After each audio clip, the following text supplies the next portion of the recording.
can wait, it's the war room. With 5 nights at the round table, 5 Philly guys diversified and educated.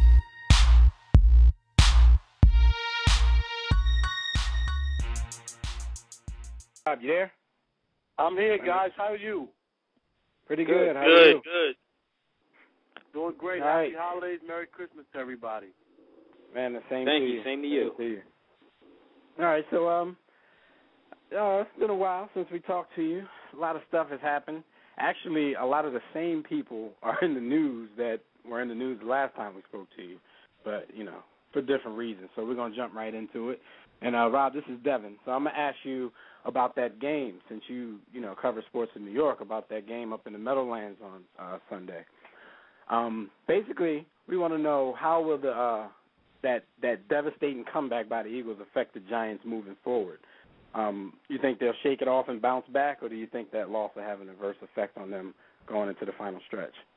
Yeah, that's a good question. I mean, that's such a bad loss and devastating. I mean, it reminded me, I guess, of when the Eagles beat the Giants, when Herm Edwards picked up that fumble of almost like a short game that you figured is a layup. That's when Joe Pisarcik handed the ball off to Larry Zonka. You guys are way too young for that, but anyway, it's one of those that you will never forget. And I don't know, the Giants, it's going to tell you a lot about the character of this team and whether or not they're able to shake it off as just one of those things, that just happened, or they're in the situation where they're going to be in free fall for the rest of the season, because that just shouldn't happen, not in your own ballpark with that kind of lead. I know Michael Vick and that Eagles team has been unbelievable, but still that was just a devastating loss. Yeah. Hey, Jimmy, you had a question? Yeah, hey, Rob, how you doing? This is Jimmy. I'm good. I was going to ask you about Brett Favre, who I personally think is overrated. But with all this news about Ohio State, I just want to know what your opinion was on the NCAA's ruling, and also if they had got their father to sell the merchandise, would they have got suspended? I guess not, according to the NCAA. But once again, this is just perfect example of the fraudulent being of the NCAA, the hypocrisy that goes with it, the double standard that coaches can make multi-million dollars, but you won't give the kids money or something for them playing and doing what they do, and they try to sell you this idea of the free education. It's all phony baloney, all false, and we need to be real and just pay these kids, give them what they deserve, and stop the games. And you know what? Amen.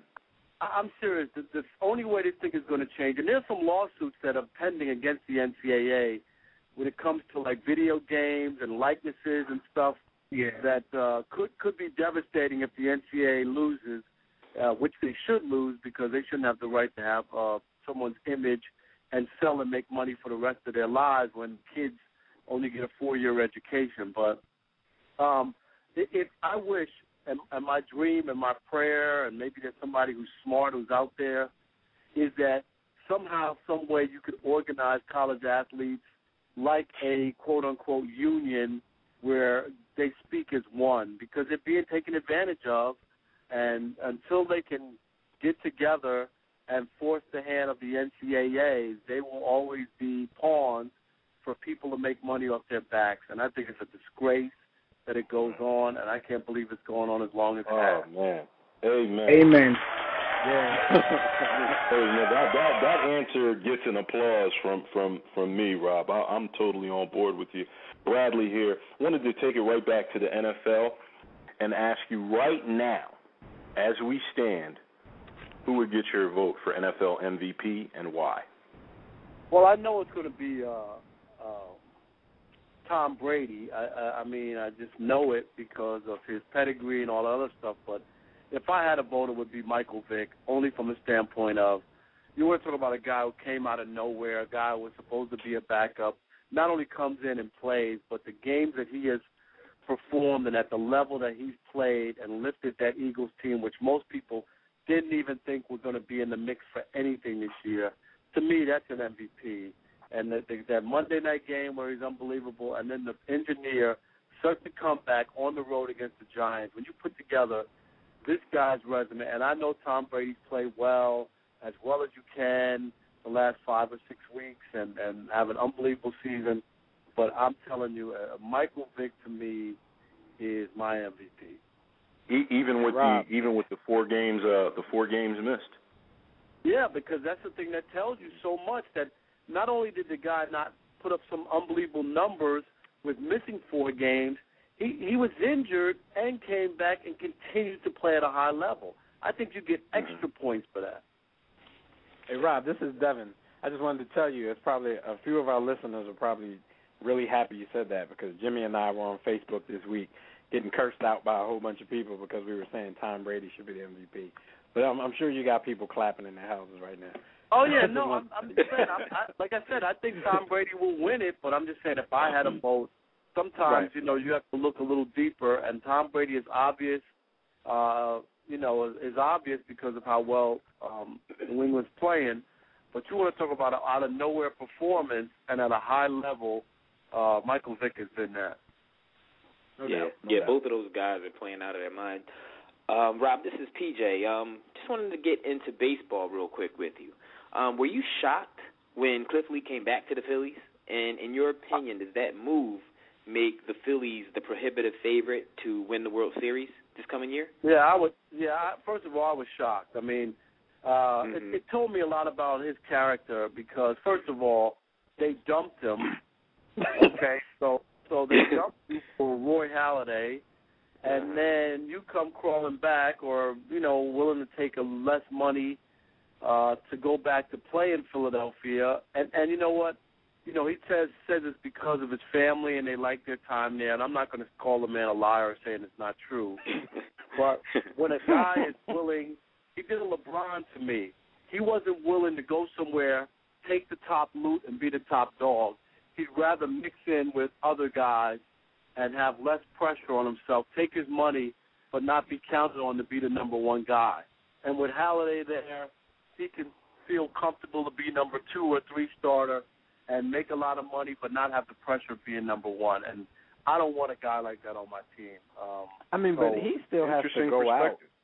He still has to go out, on the hill by himself. It's not like he can take Halladay and those guys out on the hill with him every.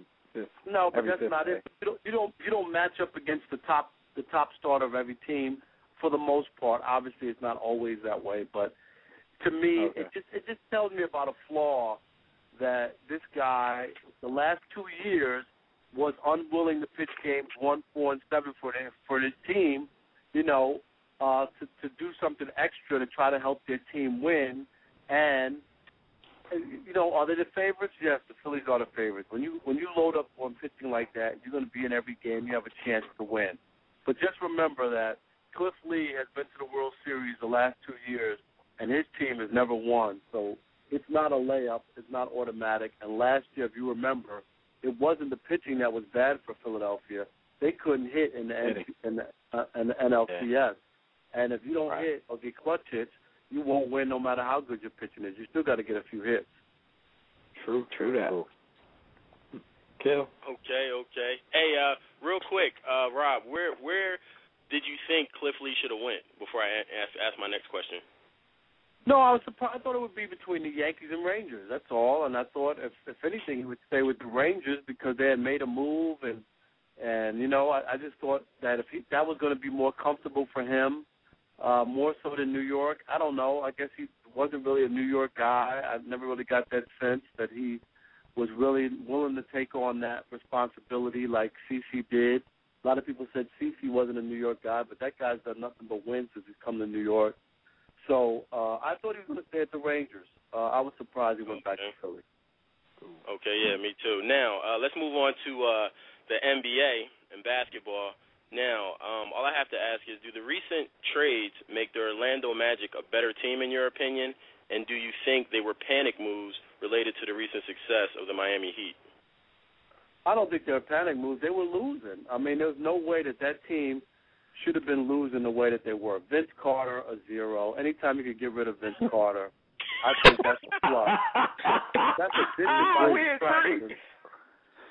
And the other guy who they messed up big time anyway, and I think they finally admitted their mistake, is getting Turkoglu back. That dude is a good player.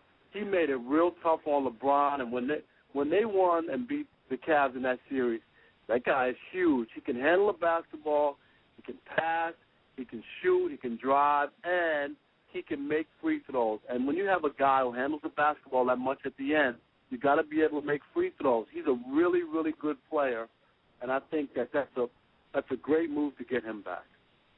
Rob, this is Bradley. It's funny that you mentioned that about Vince because we all feel that he's sort of fraudulent. My pet nickname for him is the highest jumping human trash can man. But you know, that's about it too. What about Rashard Lewis in that whole trade situation? What is your opinion on him and what he'll bring to Washington versus what the Orlando Magic are losing? Well, you have to give to get. So Rashard Lewis is just unfortunate. I don't have an issue with him, but in order to make a situation, and you know, you have to give up somebody good, and he's a good player, and he can help Washington. And Gilbert Arenas, of course, had run dry there. That just was a bad spot considering what had happened there. They probably waited way too long. They needed to make a deal and try to make something happen to get him out of town, and they finally were able to make something happen. So I think it's a win-win for both situations. They just needed to make something new happen. All right. It's the war room with 5 nights at the round table. 5 Philly guys diversified and educated.